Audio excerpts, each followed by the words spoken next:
have you ever known, Jerry has talked to Esther, he had a lot of life before they came together. And he was in the circus as a teenager, and then he was in show business for years, and he was on the road constantly and surrounded by all kinds of different people. And he spoke frequently about the roughness of the environment and how he readied himself to protect himself.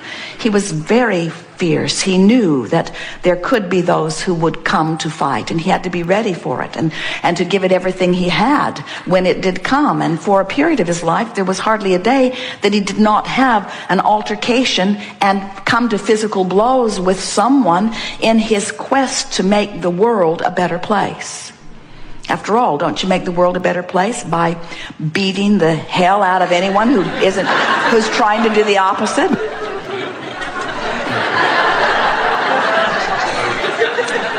So we want you to focus just for a moment on, and maybe you've had the same experience, where you actually come to this place of this physical action or altercation. And haven't you noticed that when things really come to blows like that, when there's action, physical action involved, that it's going to get way, way, way, way worse before it gets better? And what we're suggesting is, in your mind, just make a mental decision that rather than moving into that fist fight or that nuclear war or whatever it is, just draw back from the action of it. Just draw back from the action of it and just stay with us for a moment. Feel the diffusion of it. In other words, can't you feel the diffusion of the battle when even one pulls back? So now, that's a diffusion of resistance, which is the beginning of allowance. There's resisting who you are and allowing who you are. So now, continue with your verbal dialogue. And haven't you noticed, have you ever been in a discussion with someone with whom you disagreed? Have you ever been able to talk them out of their position? Doesn't it just get bigger and bigger and bigger and bigger? The surer you are, the surer they are, and the surer they are, the surer you are. Now, there's a universal law behind that, because whenever you know what you don't want, you know more clearly what you do want. In other words, it's parlaying up bigger and bigger and bigger and bigger. But we're just saying, and we know you've noticed, that that verbal battle never gets resolved. It just gets bigger and bigger and bigger. In fact, it usually leads to the physical stuff if you let it go far enough, but we're moving the other way. So you withdrew the fists, and now you've decided to shut up. You've decided to just stop the commentary with the intention of diffusing the resistance. Now, we know some of you are thinking, but Abraham, I was right. I was right. And we remind you, we know you were right. We'll give that to you. You were right. We know you think you were right. We know it felt like you were right. We'll give it to you. You were right. But remember, the criteria is not, is it true or am I right? The criteria is, how does it feel? So we want you to feel the diffusion that happens when you stop offering your fists, and more diffusion that happens, more releasing of resistance happens when you stop offering the words. But you're still thinking about it, aren't you? You're still thinking about it. In fact, you're going to bed thinking about it, and you're waking up thinking about it, the injustice of it. You really wish that you just obliterated them when you had the chance. Now, think about withdrawing those thoughts. Now, this is the thing that we really want you to understand. We've never known anyone who could really turn their attention away from an active vibration, because it's an active vibration. Someone said, it feels like my thoughts are thinking me. So we want to help you to give yourself the benefit of the doubt and let yourself off the hook by acknowledging that when you've got something going on and it's really active in your vibration, you're thinking about it a lot, because you've been offering the vibration, you've trained yourself into the vibrational frequency of that, so that thought is showing up. Just like someone to fight with showed up in Jerry's experience every day when he was taking all of those jujitsu and all of those different self-defense. The more prepared he was for it, the more of it came to him. It does to anyone. The more clever you get in your argumentative debate, the more people to debate will come to you. Law of attraction just brings it. So you have to decide, and this is the thing that we really want you to understand, is that when you decide that you're trying to strike your pose of harmony with the new and expanded version of you, with the lifestyle that you've put into your vortex, when you decide that you're going to turn your attention in the direction of who you really are and what you really want, in your attention to something else, that vibration begins to fade away. So what we're really saying to you is that creation is about training yourself into vibrational patterns. And in the same way that Jerry made a decision finally, this fighting business is getting me nowhere. He decided that he was not going to fight anymore. And almost from the moment that he made that decision, not one other fight presented itself to him, because he deactivated it from his vibration enough that it stopped coming.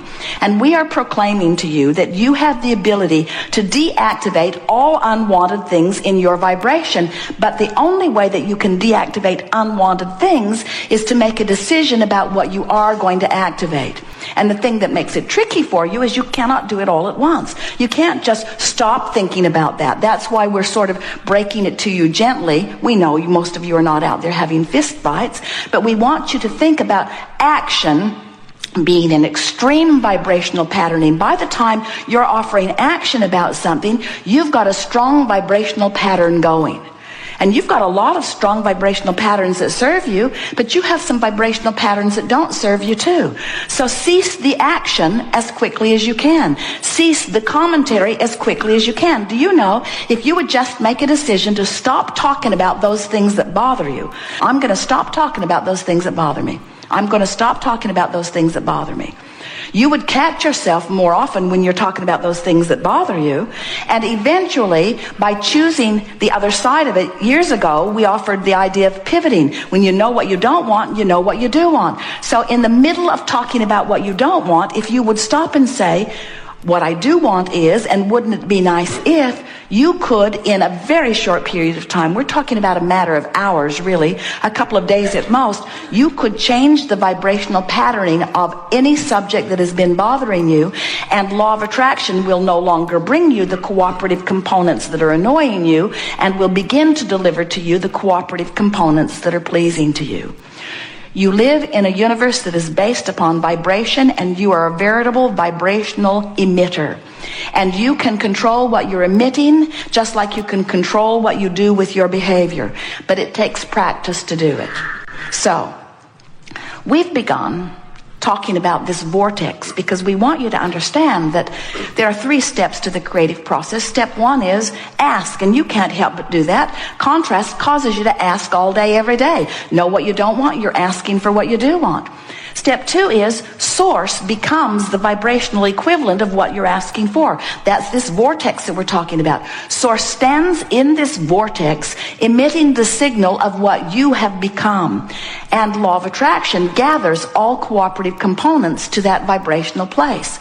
Now, sometimes you say, well, the vibrational place isn't all that exciting to me because I can't spend it. I can't see it even. I can't hear it. I can't smell it. I can't taste it. I can't touch it. I'm not that excited about this vibrational vortex thing, whatever it is. And we say, but you must be excited about it because you have to understand that everything that you know that has manifested in your physical world was a vibrational frequency first and was in a vortex vibrationally before the components were gathered enough that it could be translated through your vision, through your auditory, through your sensory perception. In other words, everything that you see in this physical time-space reality is a vibrational interpretation of something that was in a vortex, just like this vortex that we're talking about. It is a precursor to everything. It's big, and it is reality. Step 3 is you got to find a way into the vortex. You've got to let yourself be vibrationally up to speed. So we want to make this real to you. We want you to understand that once life has caused you to put something into this vortex, that this is reality. In fact, it is so much reality that we want to proclaim to you in a way that you will always remember us shouting this to you lovingly. This is present tense. This vortex is who you are. That's why when you don't let yourself be up to speed with it, you feel the drag that is what is resistance, that is what is negative emotion. When you feel bad, it's because you're not up to speed with the present vibration of who you are. which means, now hear this, this means that everything that is manifested so far is old news. It's old news. That's why you get bored so fast, and you know you do. You know you do. As quickly as a manifestation comes, you're off to the next one. And we want you to understand that this vortex of creation is where it's at, because it is where the vibrational version of you is. It's who you have become. And if you're not up to speed with it, even a little bit not up to speed with it, you're going to feel the diminishment of not being up to speed with it. So if you're really not up to speed with it, you feel despair. You feel powerless. If you're less not up to speed with it, how's that for a tricky way of saying it? As you're closer to the vortex, feeling some anger, you're offering less resistance, more allowance. If you're overwhelmed, you're offering less resistance than you were, but still a pretty good wad of resistance. Frustration, pretty good wad of resistance. If you're feeling hopeful, there's not much resistance in your vibration at all. And when you feel hopeful on a pretty regular basis, the vortex will take you in, because you're close enough to cooperative that in you go. And once you're in the vortex, once you are in there, now you will have the full view of in the vortex. Now you'll be aware of things. Things will begin occurring to you. In other words, that hope turns to belief very, very quickly as you are in the vortex. And that belief turns to knowing very, very quickly once you're in the vortex, till you reach the place where you understand that you are creator, and that there is nothing that you cannot be or do or have. And that everything that is occurring in your experience is by your choice and by your choice alone. And so we are just suggesting that if you will make the way you feel a high, high, high, in fact the highest, in fact the singular priority, how I feel, nothing is more important than that I feel good, because nothing is more important than that I be in the vortex, because nothing is more important than that I be a cooperative component to who I have become, because when I'm not a cooperative component to who I have become, I'm not who I have become. In other words, doesn't that make perfect sense to you? You are creators. You didn't come to fix a broken world. It isn't broken. You came to explore it and to expand it. You came as eternal consciousness. So we want you to understand that as source energy,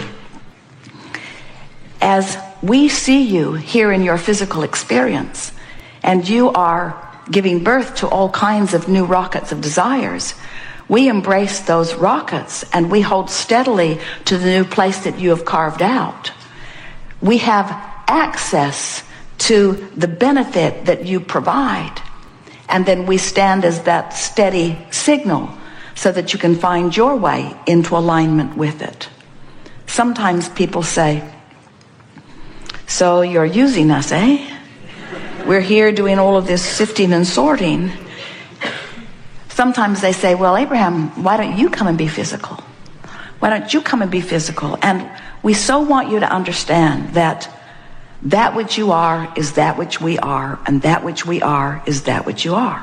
In other words, there is not a separation between us other than the temporary separation that you provide when you stand in negative emotion. In other words, it's all by your choice of thought that you hold yourself far too long outside the vortex.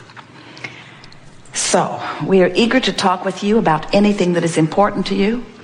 We're going to offer everything that we can offer to coax you in the direction of your vortex. We stand in complete, never-ending appreciation for wherever you are standing, because we reap the benefit of everything you ask for. So some might say we do have the better end of this stick, because we stand in the place getting to receive the benefit of all of your sifting and sorting and expanding. But we want you to understand that this vibrational place where we stand, this place of love always, this place of constant knowing and appreciation, this place of riding the fastest wave into the new realm of expansion, it's there for you too. In other words, you get to ride these rockets. When you feel elation, when you feel shivers running through you, what you're actually feeling is what we're feeling.